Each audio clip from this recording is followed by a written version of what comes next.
या सखोल चर्चेत सर्वांचं स्वागत आहे. आजचा आपला विषय नेहमीच्या धावपळीतून थोडा वेगळा आहे. आणि तितकाच रंजक सुद्धा आहे. हो, अगदी. आज आपण आर्थिक क्रिया, ज्याला आपण नॉन इकॉनॉमिक ॲक्टिव्हिटी म्हणतो, त्यावर बोलणार आहोत. आपण उपलब्ध माहितीच्या आधारे याच्या मुळाशी जाणार आहोत. खरंय, कारण अर्थशास्त्रात आपण नफा तोटा यावर नेहमीच बोलत असतो. पण आज आपण त्या कृतींवर भर देणार आहोत ज्यांचा पैशांशी थेट संबंध नाही. बरोबर. चला मी जरा सोप्या भाषेत समजून घेऊया.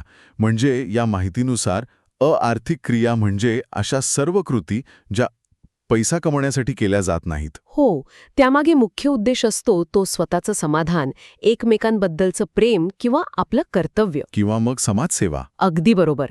यातली सर्वात आकर्षक आणि महत्त्वाची गोष्ट म्हणजे या क्रियांमध्ये नफा मिळवण्याचा कोणताही हेतू नसतो. कोणताही स्वार्थ नसतो. हो, हे सगळं केवळ पैशांच्या पलीकडचं मानवी वर्तन आहे. आणि इथेच ही गोष्ट खूप रंजक बनते.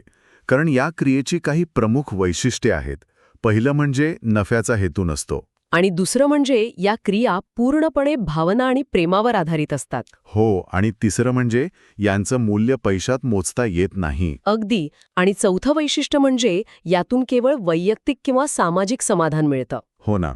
आपण रोजच्या जीवनातली साधी उदाहरणे बघितली की हे तत्व अधिक स्पष्ट होतं. नक्कीच. जसं की आईने आपल्या मुलासाठी अत्यंत प्रेमाने जेवण बनवणे, किंवा एखाद्या मित्राला मोफत अभ्यासात मदत करणे, वृद्धांना आधार देणे, समाजसेवा करणे. किंवा केवळ स्वतःच्या आनंदासाठी एखादं चित्र काढणे, या सर्व गोष्टी पैशांसाठी केल्या जात नाहीत. अगदी. तर या सगळ्याचा नेमका अर्थ काय घ्यायचा?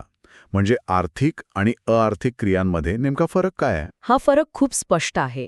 आर्थिक क्रियेचा मुख्य उद्देश पैसे कमवणे आणि संपत्ती निर्माण करणे हा असतो. उदाहरणादाखल नोकरी करणे किंवा एखादा व्यवसाय चालवणे. हो, आणि या गोष्टी पैशात मोजल्या जातात. याउलट अआर्थिक क्रियेचा उद्देश केवळ समाधान मिळवणे किंवा कर्तव्य पार पाडणे हा असतो. आणि त्याचं मोजमाप पैशात करणं अशक्य असतं. अगदी.